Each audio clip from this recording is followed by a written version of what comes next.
व्यक्ति विशेष में बात की जाए तो छवि खराब थी दिनेश सिंह की, और अगर बात की जाए भावनात्मक लगावों की, काम की, उन 70 सालों के रिश्तों की, तो कांग्रेस में रहेगी। नहीं दिखाई पड़ता। 2 बार अमित शाह का रायबरेली आना, 2 बार जनसभाएं करना, एक सपा नेता को तोड़ के लाना, अगर उस हिसाब से देखो तो भाजपा को यहाँ सीट जीतनी चाहिए। लेकिन जो चुनाव में दिखाई पड़ा, चुनाव में इसका इम्पैक्ट नहीं दिखाई पड़ा कहीं पे। राहुल गांधी 3 मई को जो आखिरी दिन होता उस दिन आके नामांकन करते हैं, और यह पहली बार हुआ। उसके बाद राहुल गांधी एक बूथ घूमते हैं, यह भी पहली बार हुआ। यह कहीं ना कहीं भारतीय जनता प्रत्याशी की मजबूती को दर्शाता। आखिरकार अब वो वक्त करीब आ चुका है जब ईवीएम में कैद लोगों के मत पब्लिक के बीच आने वाले हैं, यानी कि 4 जून करीब। और ऐसे में गांधी के गढ़ कहे जाने वाले रायबरेली में वरिष्ठ पत्रकार क्या सोचते हैं, हम उन्हीं से बात करते हैं कि आखिर चुनावी रंगत क्या थी, चुनावी संगत क्या थी, और अब चुनाव का असर क्या होगा।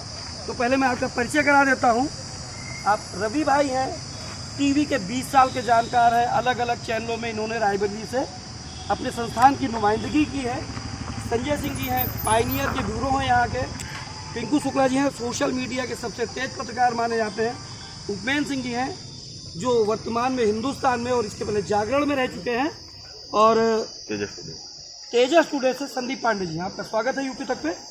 तो मैं शुरू करता हूँ सबसे पहले तो कि आखिर क्या था माहौल, रवि जी से। रवि भाई, क्या था रायबरेली में?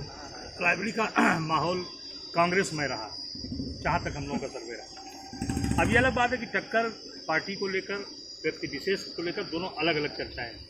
व्यक्ति विशेष में बात की जाए तो छवि खराब थी दिनेश सिंह की, और अगर बात की जाए भावनात्मक लगावों की, काम की, उन 70 सालों के रिश्तों की, तो कांग्रेस में रहेगी। अब स्थिति 4 जून को तय है कि किसकी किस्मत कहाँ किस करवट बैठती है, ये तो वक्त के हालात के दर में। अच्छा, लोग कहते हैं कि दिनेश का चुनाव बहुत बेहतर था क्योंकि बीते 15 साल से वो उन पदों पे रहे हैं जिन पदों को लेकर लोगों के बीच जाया जा सकता है। जी जी जी। जिला पंचायत उनके घर पे रही है, विधायक उनके घर पे रहा है, एमएलसी वो तीसरे टर्म में है। तो ऐसे में फिर मजबूत कितने दावेदार थे? लेकिन लोकल चुनाव की बात थोड़ा अलग हो जाती है। ये एक लहरी चुनाव है, जो लोकसभा का चुनाव हो, लहर भरा चुनाव होता है। लोकल चुनाव की स्थिति अलग होती है, लोकल प्रेशर होता है, दबाव होता है, और एक बड़ा कैंडिडेट सामने नहीं होता है, क्योंकि इनके सामने भी कोई खड़ा होता है इन लोकल चुनाव में, तो लोकली व्यक्ति कैंडिडेट इन फ्रंट होता है। इसमें स्थिति कुछ अलग है, क्योंकि राहुल गांधी नेशनल लीडर, ऐसा लोग मान रहे हैं, हम लोग भी मान रहे हैं, यहाँ की स्थिति देख रहे हैं। तो राहुल गांधी के सामने जो स्थिति पैदा है कांग्रेस की, यहाँ भाजपा की जीतने की, वो थोड़ा अभी सशंकित है। हाँ, टक्कर और लड़ाई की बात कही जाए तो दिनेश सिंह बिल्कुल कम नहीं थे, बराबर लड़ते रहे, भागते रहे, बहुत अपने कामों का हवाला दिया। व्यक्ति विशेष की छवि वोटर्स के दिमाग में उसी रात बैठती है या उसी दिन बैठती है जिस दिन वोट डालना होता है। तो विरोध थोड़ा व्यक्तिगत जरूर था, लेकिन लड़ाई टक्कर की थी, इसमें कोई शक नहीं। कट टू कट में कौन? कट टू कट में राहुल गांधी। Thank you. संजय भाई, क्या लगता है आपको इलेक्शन कहाँ? इलेक्शन रायबरेली का देखिए, राहुल गांधी लड़ रहे थे, दिनेश सिंह ने भी कम मेहनत नहीं की, और चुनाव अच्छा है। चुनाव उन्होंने मेहनत की, और व्यक्तिगत दिनेश सिंह का कोई विरोध नहीं था, उनका विरोध नहीं था दिनेश सिंह का, कि दिनेश सिंह का विरोध रहा। बाकी देखिए, चुनाव लोकल स्तर पे जितना अच्छा उन्होंने लड़ा, रायबरेली में शायद ही कोई इतना अच्छा चुनाव लड़ पाता। बाकी चुनाव तो है, संघर्ष नज़दीक है, देखिए क्या होता है। कट टू कट में कौन? चांसेज राहुल गांधी के ज़्यादा है। बाकी चुनाव अच्छा है इनका भी, ये भी नज़दीक है। क्या माना जाए कि रायबरेली का जो एक अमित शाह यहाँ पे आए, 2 बार मनोज पांडे के पास गए, एक बार घर गए, एक बार बाहर आए, तो क्या लगता है आपकी नेट फाइट क्या थी? क्या अभेद किला इस बार बीजेपी तोड़ देगी? 19 में अमेठी टूट चुका है। कोई कट्टू कट नहीं है, सीधा सीधा राहुल गांधी, कोई कट्टू कट नहीं है। क्योंकि रायबरेली को जो भी मिला है वो गांधी परिवार ने दिया हो। आप एनटीपीसी और आरटीआई से उठाकर देख लीजिए, भाजपा ने क्या दिया। 2 बार रायबरेली की जनता ने एक प्रयोग किया अशोक सिंह के रूप में, अटल बिहारी प्रधानमंत्री से, क्या मिला? कौन सी मिस्ट्री मिली रायबरेली को? तो कोई कट्टू वट्टू कट यहाँ नहीं है। यहाँ सीधा सीधा राहुल गांधी कम से कम 3 लाख से ऊपर चुनाव जीत रहे हैं। भूपेंद्र भाई, अखबारी दुनिया में बड़ा काम किया है, वाकई में मुद्दे क्या थे रायबरेली के और चुनाव कैसे निखर के आया? क्योंकि अगर बीते एक साल की बात देखी जाए तो 19 के मासिक थी, 24 की तैयारियां थी, मंत्रियों ने दर्जनों मंत्री रायबरेली में लगातार, क्या लगता है? देखिए, एक गांधी परिवार जो कहता परिवार के रिश्तों की बात, वो कहीं ना कहीं रायबरेली में उसका कहीं ना कहीं लगाव जुड़ाव दिखाई देता। रही मुद्दों की बात, तो सबसे बड़ा ये चुनाव विश्वास का रहा। लोगों का विश्वास जिस तरह गांधी परिवार में दिखा, निश्चित रूप से पुराने रिश्तों की वजह से ही दिखा। खासतौर से डेवलपमेंट के कार्यों को लेकर जो बड़े उद्योग लगे, लोगों का मानना था कि गांधी परिवार रहेगा तो बड़े उद्योग लगेंगे। छोटे मामलों को लेकर लोगों ने बात ही नहीं की। नहीं जो सांसद 5 साल चुनाव लड़ने के बाद एक बार भी रायबरेली विजिट न करे, और रायबरेली में लोकसभा चुनाव जब होता है तो कांग्रेस आने के पहले यहाँ चर्चा में आ जाती है, और ये लगता है कि उस दिन चुनाव ही नहीं है रायबरेली में। पहले दिन का अगर देखा जाए, जब राहुल गांधी का लड़ेंगे कि नहीं लड़ेंगे, अगर उन एक हफ्तों का देखो पिछला बैक उठा के, तो लग रहा था रायबरेली में चुनाव ही नहीं, जो आएगा कांग्रेस परिवार गांधी परिवार जीते।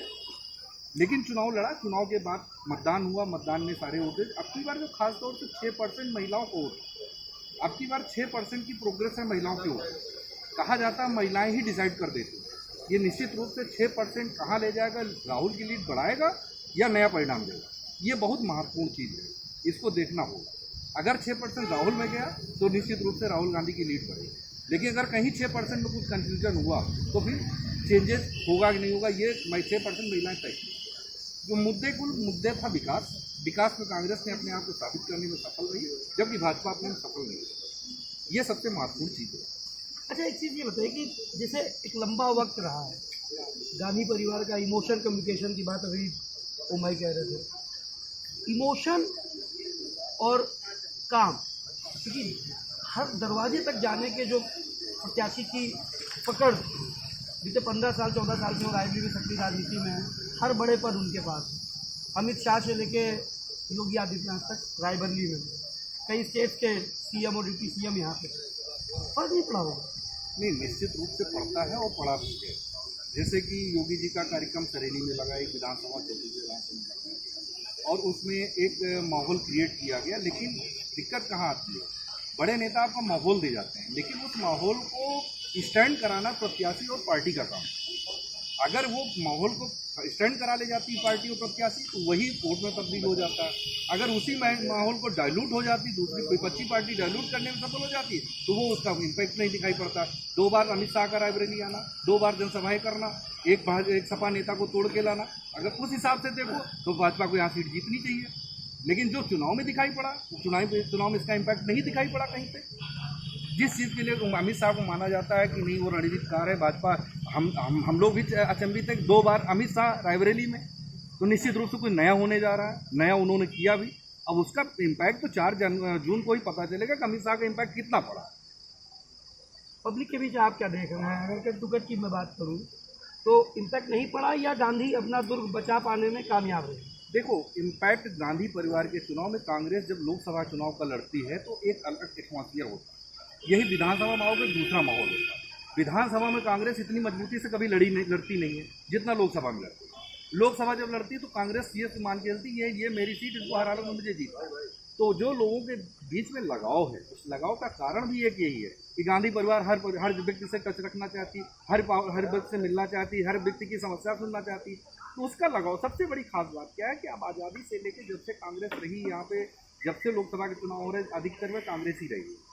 दो अटेम्प्ट छोड़ के, 3 अटेम्प्ट छोड़ के, तो तीनों में जो डेवलपमेंट के कारण, जब गांधी परिवार लड़ता क्यों, गांधी परिवार इसलिए लड़ता कि जो बड़े उद्योग है मैंने लगवाए, गांधी परिवार ने लगवाए जब कांग्रेस की गवर्नमेंट रही है। लेकिन अगर इसी बीच आप देखें तो ऐसा नहीं, और दिक्कत कहाँ इनके सामने खड़ी हुई, स्टेट में गवर्नमेंट ना होना इनके सामने सबसे बड़ी दिक्कत है। तो इनके पास एक रीजन आ जाता है कि नहीं भाई मैं तो काम करा रहा था, लेकिन जैसे कि रेल कोच के कारखाने की आप स्थापना की बात करें, उस समय बहुत ज़्यादा विवाद हुआ, जनता आंदोलित हुई, जनता ने लड़ाई लड़ी, और सोनिया गांधी ने उस समय कहा था कि जरूरत पड़ेगी तो मैं धरने में बैठ जाऊंगी।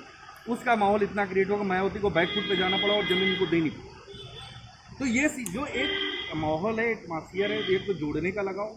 दूसरी चीज़, सबसे बड़ी चीज़ है कि जो विश्वास है, आज भी लोगों का विश्वास अन्य नेताओं की अपेक्षा गांधी परिवार में ज़्यादा, और लोगों का मानना ये है कि अगर हम किसी को जिता भी देंगे तो वो जाएगा, मंत्री बन जाएगा, सब कुछ है, लेकिन जो चीज़ें गांधी परिवार रायबरेली में कर देता है सरकार आने पे, वो चीज़ें वो व्यक्ति नहीं कर पाएगा। चुनाव आके यही रुक जाता है। अच्छा, एक चीज़ और थी, जो कांग्रेस के बड़े मंत्री नेता यहाँ रहे, भूपेश बघेल ने खासतौर पे कहा कि आप सांसद नहीं चुन रहे, आप प्रधानमंत्री चुन रहे। ये अपील कितना काम की होगी? ये देखो, सांसद ने अपील की, भूपेश बघेल ने बड़ी कैंपेनिंग की। भूपेश बघेल के रहने से निश्चित रूप से कांग्रेस को मजबूती मिली।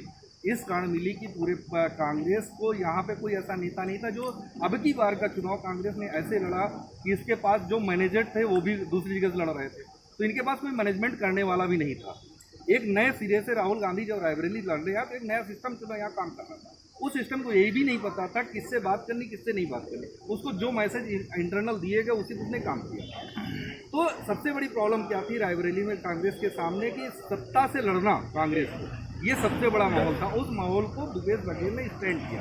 भूपेश बघेल ने इतनी मीटिंगें की, वर्करों में इतना मैसेज दिया कि नहीं मैं मुख्यमंत्री हूँ, छत्तीसगढ़ का रहा हूँ, मैं खड़ा हूँ आपके साथ। तो वर्कर खड़ा हुआ, और जब वर्कर खड़ा हुआ तो ऑटोमेटिक माहौल बना इससे। तो भूपेश बघेल ने निश्चित रूप से यहाँ एम्बरिंग करके ऊर्जा दी। मतलब आप कह सकते हैं कि कांग्रेस यहाँ पे मैनेजमेंट के में अलग रही, रूसी नहीं थे, लेकिन राहुल गांधी का जो चेहरा था, राहुल गांधी की जो पोजीशन थी, उसने काम किया। निश्चित रूप से पूरा चुनाव जब से आप 2004 से उठा के देख लीजिए, अगर हम लोग तो बहुत इंटरनल देखते हैं, कांग्रेस का सिस्टम एक शब्द आया है, कांग्रेस ने ही इसको ईजाद किया रायबरेली में। ये सिस्टम चुनाव लड़ता है, सिस्टम कोई चुनाव सिस्टम सिर्फ मैनेजमेंट करता है, बूथ पे उसका एजेंट होना चाहिए, ये सिस्टम का काम।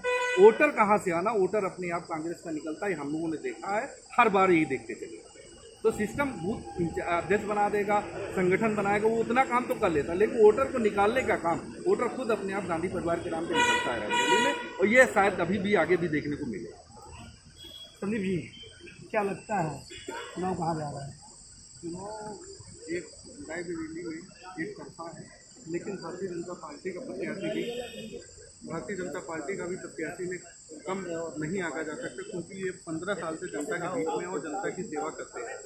और रायबरेली में जितने ही ऊंची पोस्टें हैं या जो भी चुनाव के माध्यम से एमएलसी है या जिला पंचायत है, ये सारी पोस्टें इनके पास हैं, जिसके थ्रू ये जनता के बीच में लगातार रहे।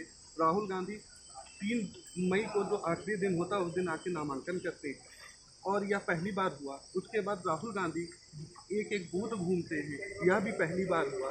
यह कहीं ना कहीं भारतीय जनता प्रत्याशी की मजबूती को दर्शाता है कि भारतीय जनता प्रत्याशी इतना मजबूत है जो राहुल गांधी के अंदर भी डर बैठा कि आप आइए नामांकन करिए, क्योंकि आखिरी वक्त तक भी कांग्रेस ने अपने पत्ते नहीं खोले। आखिरी में 3 मई को आखिरी दिन था, उस दिन पत्ते खोले। उसके बाद 20 मई को जब चुनाव हुआ तो राहुल गांधी एक बूथ, और दोनों ही पार्टियों की प्रत्याशियों की लड़ाई बराबर थी, जो भी कहा। मतलब आप ये मान रहे हैं कि अभी कुछ कह पाना जल्दबाजी हो? जल्दबाजी 4 जून को ईवीएम में सबका भाग्य तय है।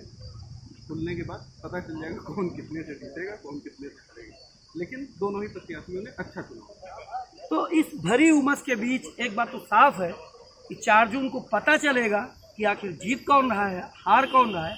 लेकिन अगर रायबरेली के पत्रकारों की माने तो गांधी का इमोशन कार्ड बीजेपी की गति पे भारी पड़ता दिखाई दे रहा है। शैलेंद्र प्रताप सिंह, यूपी तक, रायबरेली।